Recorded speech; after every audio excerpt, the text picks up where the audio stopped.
The road narrowed the farther I went, curling along the mountain's edge like a cracked spine. My bus ticket was damp in my pocket, the ink bleeding from where my thumb had pressed against it for too long. By the time the driver grunted and jerked his head toward the final stop, there were no other passengers left. Just me and a rattling heater that gave up on its job somewhere halfway up the incline. The village came into view like a secret someone had tried to hide. Wooden houses clung to the slopes in uneven rows, their roofs slanted sharply under the weight of old snow. A narrow church spire jutted up from the center, its bell tower dark against the pale afternoon sky. At first glance it looked peaceful, almost picturesque, the kind of place you'd expect to see on a postcard. But the silence was wrong. Even before I stepped off the bus, I could feel it pressing against my ears, too heavy for such a small place. I hauled my duffel bag out of the bus's belly, but the driver didn't wait for me to straighten up. He shut the door, muttered something under his breath, and pulled away without another word. His taillights vanished quickly down the curve of the road, leaving only the crunch of my boots in fresh snow. That was the first time I realized I was completely alone up here. The streets were empty, though I could see faint traces of life. Smoke drifting from chimneys, curtains twitching as I passed. The air smelled of pine sap and cold stone, sharp enough to sting in my lungs. Wooden homes lined the street, their shutters shut tight, though the sun was still up. My footsteps echoed, but not in the usual way. The sound bounced strangely, as if the mountains themselves were repeating it back. When I finally reached the village square, a man was waiting for me, broad-shouldered, dressed in a heavy wool coat, his beard thick with gray. He had the kind of face carved by years of wind and work. He introduced himself simply as Gregor, the elder of the village, and pressed a hand that felt like bark against mine. "You're the new watchman," he said. Not a question. I nodded. "You'll do your work, and you'll keep to the rules." That's all we ask. The way he said it made me pause. Rules, but he didn't elaborate. Instead, he gestured down a side path toward a squat wooden cabin at the village edge. "That will be yours. It's close enough to see the town, far enough that you won't be disturbed." I tried to ask what he meant, but he had already turned, boots crunching away toward the church. Inside the cabin, the air was stale with the scent of old wood smoke and dust. A cot stood against the far wall, a stove crouched in the corner, and a lantern sat on the table. Barely furnished, but warm once I lit the fire. From the window, I could see the rooftops of the village and the steeple rising above them. The bell tower loomed higher than I'd expected, blackened timbers straining against the sky. As night settled, the village seemed to fold in on itself. Smoke thickened, shutters closed, and doors latched. I watched from my cabin window as one by one the streets emptied until no one moved at all. No children playing in the snow, no dogs barking, no laughter from behind closed doors. Just stillness. And then faintly, I heard it. A single distant bell. It wasn't the deep, resonant sound you'd expect from the tower. This was smaller, sharper, like a handbell struck just once. The sound slid over the rooftops and into the woods beyond. I turned to see if anyone else reacted, but there was no one outside. No lights flickered, no doors opened. Nothing changed except the crawling sensation up my spine that someone, or something, had been waiting for me to notice. Later, when I walked to the square to fetch water, I passed a pair of villagers talking quietly near the well. Their conversation dropped the moment I came into earshot. I tried a friendly smile, even a wave, but they only gave me brief nods before hurrying off. I caught just enough of their whispers to hear one word, repeated twice. Bells. That night, lying in the cot, I couldn't sleep. The cabin groaned in the cold, beams popping as the wind scraped against the shutters. My lantern guttered once, dimmed, then steadied. I thought I heard footsteps crunching outside, but when I peered through the frostbitten glass, there was only the dark, and then again that faint metallic clang. Not from the tower this time. Closer. Too close. I told myself it was livestock, or the wind stirring something loose, but the sound carried with an intent I couldn't dismiss. Not random, not careless, deliberate. I pulled the blanket tighter around me and lay in the dark, listening, heart pounding in rhythm with each imagined echo. Sleep only came hours later, shallow and restless. The next morning the village looked perfectly ordinary again. Sunlight gleamed on rooftops, smoke curled gently into the blue sky, and the church stood silent.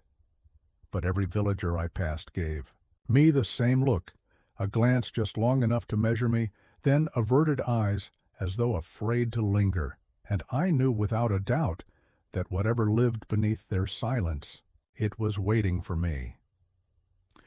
The following day I was summoned to the church.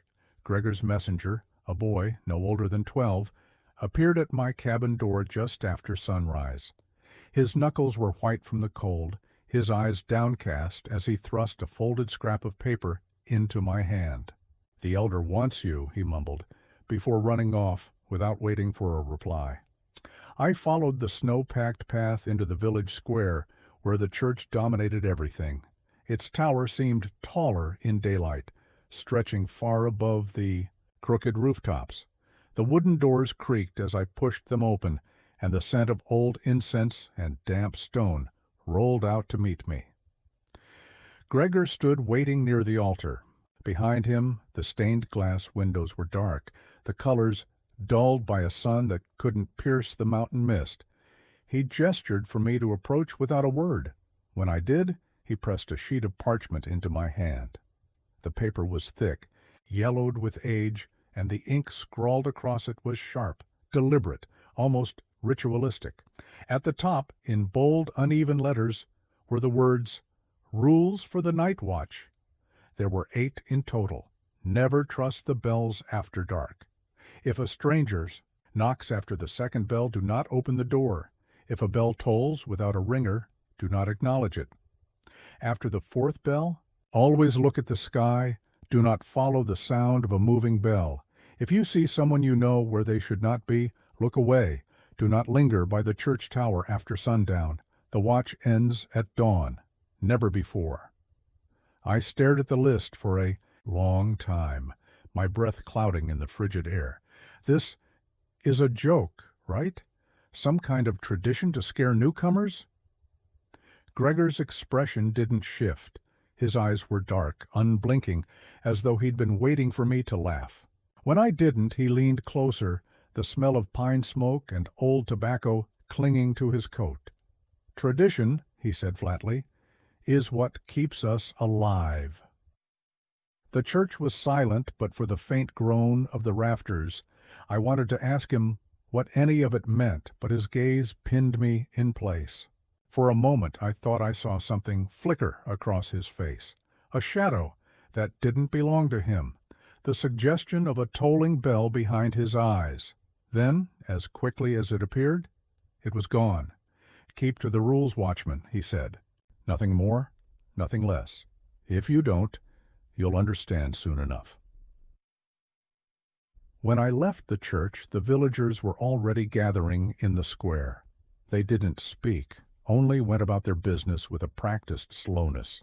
I caught sight of a woman, Marta I would later learn, staring at me from beneath a wool shawl. She didn't look away when I met her eyes, but there was no warmth there, only a silent warning. By the time I returned to my cabin, the parchment felt heavier than it should have. I set it on the table and read it again and again until the ink seemed to bleed across the page. The words were simple, but they carried weight, rules written with the gravity of law or curse. That evening, as the sun bled out behind the mountains, I lit my lantern and began my first official patrol as the Samam village watchman. The air was knife-sharp, cutting through my coat with every gust of wind. Snow creaked beneath my boots. The village was quiet, but it was the kind of quiet that felt full, like the silence of a held breath. As the last light drained from the sky, The church bell rang once. The sound was low, resonant, and harmless enough. But as it faded, another bell answered, not from the tower, from somewhere in the woods, a thin metallic clang that didn't belong. My heart stumbled in my chest. The parchment's first line burned in my mind. Never trust the bells after dark. I stood in the center of the square, lantern trembling in my hand, and listened. The wind shifted. The bell tolled again, closer this time. Every instinct told me to follow the sound, to find its source.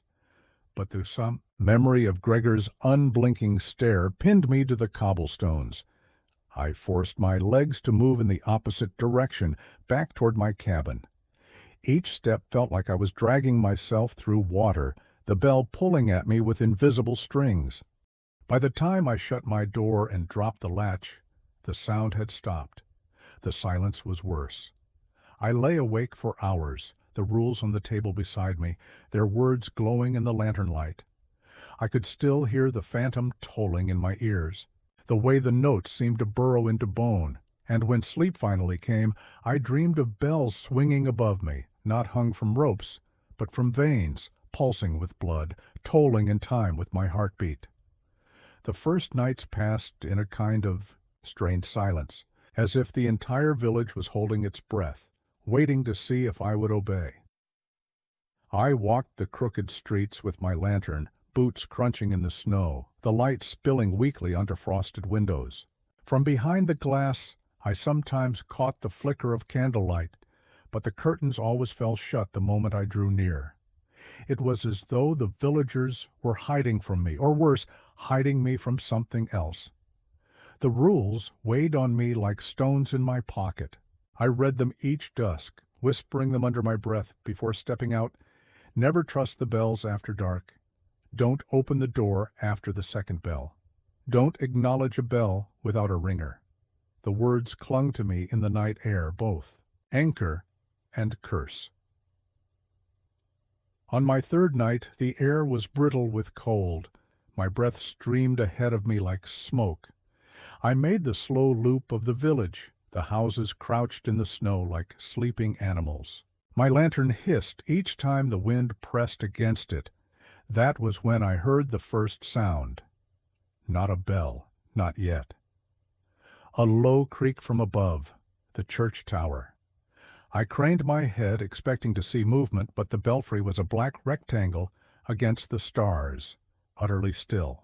And yet, just as I turned away, I thought I saw something sway inside, a shadow rocking side to side as though hung from an unseen rope. I told myself it was my imagination, the tricks of a tired mind.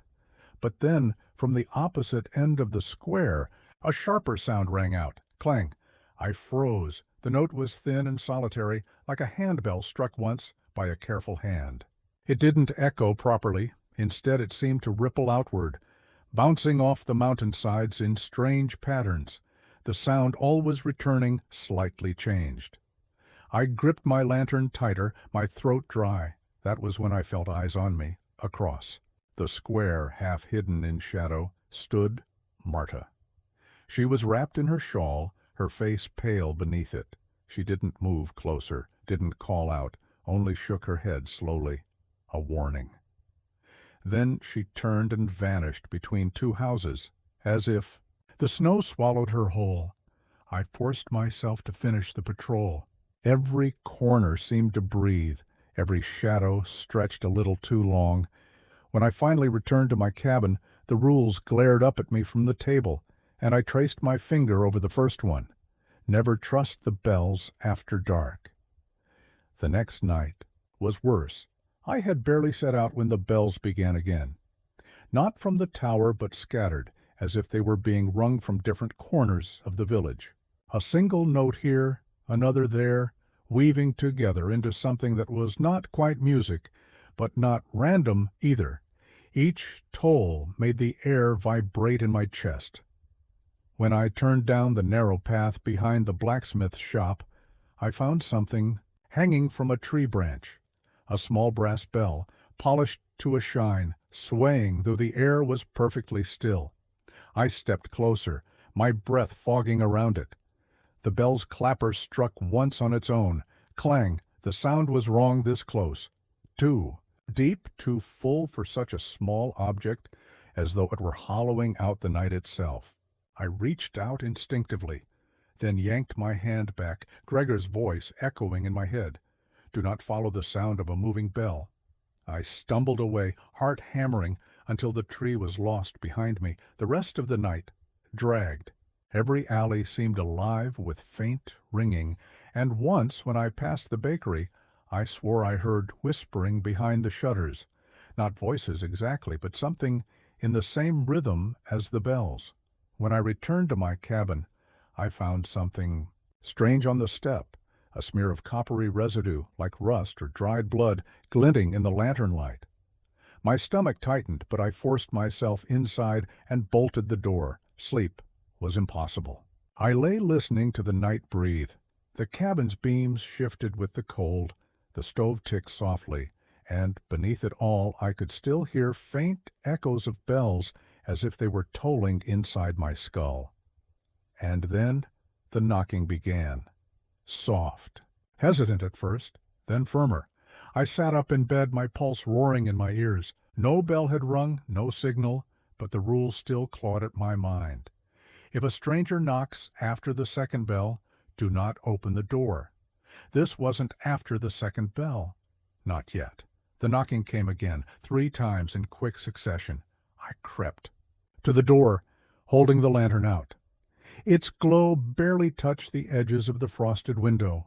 Through the glass, I saw nothing but dark, no footprints in the snow, no outline of a body. The knocking stopped, and then, faintly, far away, the second bell tolled. The sound rolled through the valley like a command, vibrating in the bones of the village. My breath caught. The rules burned in my mind. After the second bell, do not open the door. I backed away, clutching the lantern, staring at the wood as though something might force its way through, but nothing did. Only silence followed. When dawn finally came, it felt like deliverance. The first sliver of sunlight cut across the snow, and the bells fell quiet. I stepped outside to find the knocking had left no mark. The snow on the step was untouched, as though no one had ever been there at all. But in the distance near the woods, I saw a single set of footprints leading away from the village. They weren't mine.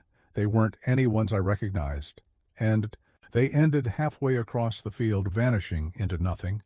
The night I broke the first rule, the air itself seemed different, sharper, almost metallic. The mountains glistened with moonlight, jagged white peaks cutting into the sky like teeth. It was my 7th night in the village, and I had already begun to feel the rules more like chains than protections. They pressed down on me, suffocating, whispering that I wasn't allowed to think for myself, and then came the bells. They began just after dusk, ringing softly at first, drifting from the direction of the woods.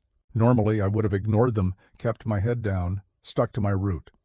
But on that night I was already restless, already frayed. The sound seemed to beckon me, each toll tugging at something deep in my chest. The rules said, never trust the bells after dark, but curiosity gnawed louder than fear. I told myself it couldn't hurt to look, just a glance, just to prove the rules were superstition. If the bells were truly dangerous, the villagers would have left long ago. That's what. I whispered to myself as I followed the sound toward the trees. The snow thickened beneath my boots as I left the last cabin behind. My lantern carved a path through the darkness, the flame guttering whenever the wind shifted. Ahead the forest loomed, branches tangled like skeletal fingers. The bells called from within, low, resonant, pulling me deeper. I crossed the threshold of trees, and instantly the air changed. The village's faint warmth was gone. Here, the cold had a weight, sinking into my skin, pressing into my lungs. The silence between the tolls was absolute, as though the world itself paused to listen. Then I saw it, a bell, hanging from a branch, just like the one I had found near the blacksmith's shop. But this one was larger, nearly the size of my head, polished so perfectly it reflected the lantern light back at me in distorted fragments. My own face stared out, warped, eyes too long, mouth too wide. The bell swung once on its rope, and the clapper struck, clang. The sound nearly doubled me over. It didn't just enter my ears. It rippled through my bones, vibrating in my teeth, buzzing beneath my fingernails. For a moment I couldn't breathe, and then came the figure. It stepped from between the trees, tall and thin, its outline blurring at the edges, as though it wasn't fully part of the world. Its head was shrouded in something, a hood, or maybe just shadow. But beneath it, I caught the faint gleam of metal. A bell. The thing's head was a bell. Every step it took made a faint chiming, high and crystalline. My lantern flickered wildly, casting the snow in stuttering waves of light. And dark? I wanted to run, but my legs locked in place. The figure lifted one long, pale hand and pointed at me. The bell swung again. Clang! This time the sound carried words inside it. Not English, not anything human, but a rhythm that wormed into my skull like meaning. I clamped my hands over my ears, but the tolling was already inside, pulsing with my heartbeat. My vision blurred. The trees bent, their trunks warping like molten wax. Shadows writhed between the branches, not quite animals, not quite human, crawling closer on too many limbs. My lantern sputtered, and then a hand gripped my arm. I gasped, spinning, and there was Marta, her eyes wild in the lantern light. She dragged me backward, her shawl whipping in the wind, whispering furiously. "You broke it," she hissed. "You broke the first rule." I couldn't respond. The ringing still throbbed in my skull, each toll stretching time thinner and thinner. The figure with the bell head was moving closer, gliding rather than walking, its steps leaving no imprint. In the snow. The smaller shadow things slithered ahead of it, sniffing the air like hunting dogs. Marta yanked me hard, forcing me to stumble through the trees. My lantern swung, light flashing wildly, and for a moment I caught a glimpse of something that froze my blood. The footprints I had seen days earlier, the ones that ended in the middle of the field. They were here too, pressed deep into the snow, but instead of ending, they split. Dozens of them, all branching away from the same set, leading in every direction. Not footprints. Not exactly. More like tracks of something pretending to walk. Like us. The bell tolled again. Slang! The sound hit me so hard I tasted blood. My nose began to bleed, hot against the cold air. Marta shoved me toward the village, her breath ragged. "Don't look back," she shouted. "Don't ever look back when it rings." I obeyed. I didn't dare disobey again. We burst from the tree line, the village lights flickering weakly ahead. The bells fell silent behind us, as though we had crossed some invisible boundary. My chest heaved, my legs burned, and still Marta dragged me until we collapsed against the side of my cabin. Her face was pale with terror, her hands trembling as she clutched her shawl tighter. "They know you now," she whispered. "Once. You answer a bell, it doesn't forget. They'll follow. They'll always follow." I wanted to demand answers, to scream at her, but my body betrayed me. I could only sit there, shivering, as the cold seeped deeper.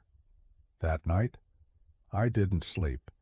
Each time I closed my eyes, I saw the gleaming surface of the bell, my face warped and twisted inside it, and beneath that I heard the faintest echo, so low it might have been my imagination. Clang. The morning after, the village looked the same. Sunlight spilled over the mountains, setting the snow ablaze in gold. Smoke curled from chimneys. Children carried buckets of water from the well. A stranger could have walked through the square and thought it an ordinary if quiet place, but I knew better. The ringing hadn't left me. It lingered inside my skull like a memory too sharp to fade. Every sound I heard, a bird call, the creak of a shutter, even the scrape of my own boots, warped slightly, bending toward that same metallic resonance. A phantom toll. I spent the morning in my cabin, pressing my palms against my ears, trying to shake the echo. The more I tried to shut it out, the louder it became. And with it came something worse. Whispers, layered beneath the ringing, too faint to make out, yet steady enough to keep me from peace.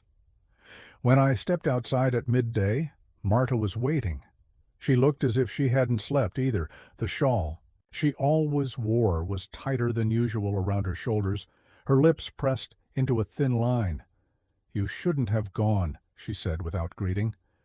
I almost snapped at her, told her that she was the one who dragged me back, that maybe if she had explained the rules instead of throwing them at me like riddles, I wouldn't have broken one. But then I saw the fear in her eyes, and the words died. "They've marked you," she continued, "and the others will know. Stay close to the fire. Don't wander. If you hear the bells again, don't answer." She turned and walked away before I could ask more. The rest of the villagers weren't so subtle. I felt their stares as I made my rounds that evening. The blacksmith's hammer slowed when I passed. A group of children whispered, then scattered like sparrows. Even old Thomas, who usually offered me a nod, kept his gaze firmly on the ground. They knew. Somehow, they all knew. That night I tried to keep to my usual patrol, but my body betrayed me. My steps faltered. Every corner of the village felt sharper, shadows stretching too long, doors shutting too quickly as I approached. By the time I returned to my cabin, my heart thudded like I had run for miles, and then came the scratching. It started as a faint sound beneath the floorboards just past midnight. At first, I thought it was a mouse, but then it grew louder, heavier, claws dragging across the wood, deliberate and slow. I froze in bed, holding my breath. The scratching circled beneath me, tracing the perimeter of the cabin, always moving just out of sight. My oil lamp sputtered as if the air itself were thinning. Then came the ringing, not from the forest this time, from beneath me. Clang! The bed shook with the vibration. My teeth rattled. I clapped my hands over my ears, but the sound came from inside. The floor, inside my bones. Impossible to block. Clang, and with it, the whispers. Clearer now. A chorus of voices murmuring in a language I didn't understand, rising and falling like a chant. The boards beneath me flexed as though something pressed upward, something heavy trying to crawl through. I bolted upright and threw myself toward the fireplace. My hands fumbled for the poker, dragging it through the flames until the metal glowed. I pressed the hot iron against the floorboards where the sound was loudest. For a moment, silence. Then a shriek. Not human, not animal, but metal twisting, glass breaking, bones splintering all at once. The floor buckled, the walls shuddered, and then the noise stopped. Smoke curled from the scorched wood. My heart hammered so hard it hurt. I didn't sleep again. When dawn finally came, I stumbled outside to find Tomas waiting by the path. His face was gray with exhaustion, his eyes bloodshot. He looked at the blackened poker still in my hand, then at me. "They'll push harder now," he said simply. I wanted to ask what they were, why they had chosen me, what the villagers weren't telling me. But the look on his face silenced me. It wasn't anger, it was pity. That evening, I noticed something else. The bell in the square, the one that hung from the wooden frame beside the chapel, had changed. Its surface was different, shinier, polished, as though it had been cleaned overnight. When I leaned closer, I saw a faint shape reflected in it, not mine, a face pale and stretched, mouth frozen wide in a scream. I staggered back, heart pounding. No one else seemed to notice. The villagers walked past the bell without a glance, their eyes fixed firmly ahead. The ringing in my skull returned, louder now, more insistent, and beneath it the whispers formed a single, unmistakable word, my name. For days after the scratching, I lived in a fog. Sleep came in fragments, stolen moments where exhaustion forced my eyes shut, only for the ringing to drag me awake again. My reflection in the cabin's cracked mirror grew haggard, shadows hollowing my face. Even the villagers stopped pretending. I was invisible. They looked at me with open dread now, as if waiting for something to happen, and they were right. Something did. It began with a voice. The night was colder than usual, the wind carrying frost through the cracks in the shutters. I had lit every lantern, stoked the fire until the air was heavy with smoke, but the darkness still pressed in, thick, around the cabin. I tried to busy myself with my rounds, but every step of my boots echoed too loudly, bouncing back as though the forest itself were whispering them back at me. Then I heard it. Help me. The words drifted through the trees, faint, trembling. A woman's voice. I froze on the path, lantern raised. For a moment I thought it was Marta, her shawl caught in the wind, her voice strained with fear. The sound came again, closer this time, weaving through the trees. Please, help me. The rules clawed at the back of my mind. Rule 3, never answer voices in the dark, no matter how human they sound. I should have turned back. I should have pressed my hands to my ears, walked straight to the cabin and locked the door. But the voice, it sounded so real, so fragile. Marta? I called before I could stop myself. The forest went silent. Then, softly, a laugh. Low, breathless, almost like a sob. Footsteps rustled the underbrush, uneven and dragging. My lantern flame jittered. I stumbled backward, my throat tight, the taste of metal filling my mouth. A shape emerged between the trees. Not Marta, not anyone. I knew it was tall, impossibly so, its head nearly brushing the lower branches. Its arms hung too long, fingers curled like hooks. The face, God, the face, was a smear, features shifting as though something beneath the skin was writhing, trying to escape. But when it spoke again, the voice was hers. Please, don't leave me here. The sound cleaved into me, so much like her pleading tone from days ago. My chest ached with it, some part of me wanting to believe. But then it smiled, lips stretching wider than they should, teeth glinting too sharp in the lantern light. I turned and ran. The wood split open with sound behind me, branches snapping, soil tearing, the thud of heavy limbs crashing down. In pursuit. My lungs burned, every breath freezing in my throat. The path blurred beneath me, but the cabin's shape flickered ahead, salvation glowing faintly with firelight. I burst through the door and slammed it shut just as something collided with the wall outside.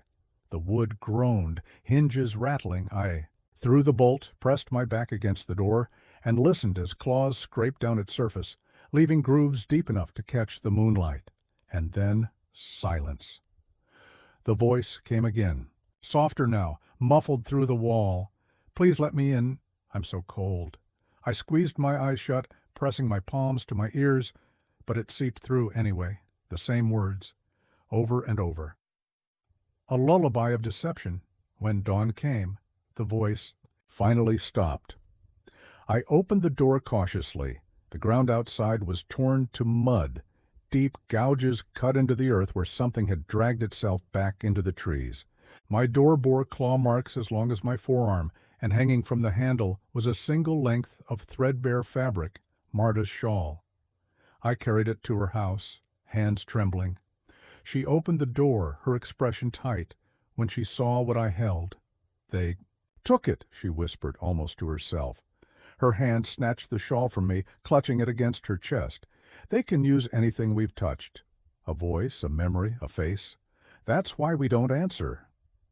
Her eyes bored into mine, fierce despite the tears threatening to spill. Did you speak back? I couldn't lie. My silence was enough. Her face collapsed into despair. They'll never stop now. They know you can hear them. That night I didn't light my lanterns, didn't leave the fire burning. I sat in the darkness listening to every creak of the floorboards, every sigh of the wind, waiting for the voice to come back. And it did. Not Marta this time. My mother, a voice I hadn't heard in years. A voice that should have been impossible here, in this mountain wilderness, yet poured through the cracks in the walls like smoke. It called my name. gentle, warm, just as I remembered, but beneath it, faint but clear, was another sound, the toll of a bell. And I realized then the voices weren't separate from the bells. They were born of them, echoes twisted into bait. The rules weren't warnings, they were shields, and I had lowered mine. The bells had always been predictable. One toll at midnight, hollow and low, then silence until dawn. It was their rhythm, their unnatural heartbeat. As long as they stayed the same, I thought maybe, foolishly, we could live around them. But the night after the voice took Marta's shawl, the bells changed. I remember the air was still, the forest hushed, even the crickets holding their breath. Then it came, not one toll, but two. The first struck like usual, that deep vibration rattling through the wood of my cabin. But before the silence could settle, another came, slightly higher, slightly off, as if something was laughing beneath the sound. The second toll shook me in a way the first never had. My teeth ached, my stomach twisted, and in the stillness after, the trees themselves seemed to lean closer. I wasn't the only one who felt it. The next morning, the village square was alive with a nervous energy I hadn't seen before. People whispered in clusters, their voices sharp, their eyes darting to the church tower like it had grown teeth overnight. Marta found me, her shawl draped tightly around her shoulders, her hands trembling against the fabric. "It's begun," she said. No greeting, no pretense, just those words. "What's begun?" I asked, though I already knew I wouldn't like the answer. "The change. They're restless. The bells are their doorway. And when the tone shifts, so does their hunger." Her words sent a chill crawling through me. That evening Thomas the blacksmith came to me, sweat streaking his soot-stained face. He pressed something into my hand, a rusted key, jagged at the edges, the old cellar. "By the well," he said.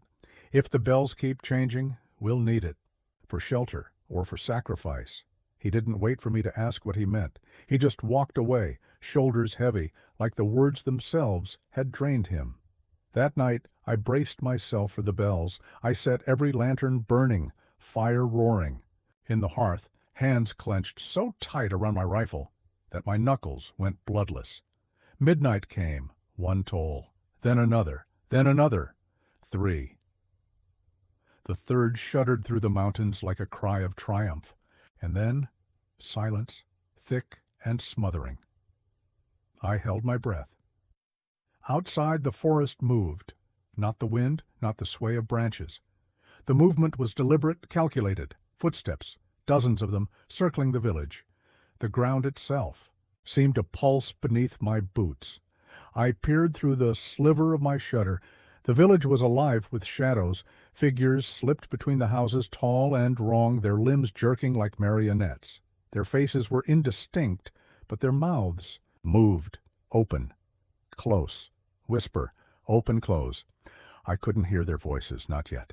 The glass of the window pane quivered, rattling with each toll's echo still hanging in the air. Then I saw Marta. She was outside, barefoot in the snow, moving toward the square. Her shawl trailed behind her like spilled blood. I hissed her name. Through the wood, desperate, but she didn't even turn her head. Her steps were slow, entranced, like a puppet pulled by invisible strings. The shadows parted for her, circling, but not touching, like wolves guiding prey. The bells hadn't just changed their tone, they had changed the rules. I wanted to run after her, to drag her back inside, but my hand wouldn't turn the latch. My body was frozen, terror rooting me to the floor. My own reflection in the glass was pale and hollow-eyed, and for a moment, God help me, it smiled when I didn't. Then the bells struck again, not at midnight this time, at 1. 1 toll, 2 tolls, 3 tolls, 4, each one higher, sharper, like a staircase climbing into the dark. And with each strike, more villagers slipped from their homes. I saw Thomas emerge from his forge, shoulders rigid, jaw trembling. A young girl clutching a doll shuffled out from the baker's house, eyes empty, feet bare. By the fourth toll, half the village was outside, gathered silently in the square. I couldn't stand it. I threw open my door, lantern in hand, and shouted, "Stop! Don't follow it!" Every head turned. Dozens of faces, hollow-eyed, slack-jawed, stared at me in unison. The silence that followed was heavier than the bells themselves. Then, together, they smiled, the same smile, lips too wide, teeth too sharp, and the shadows moved closer.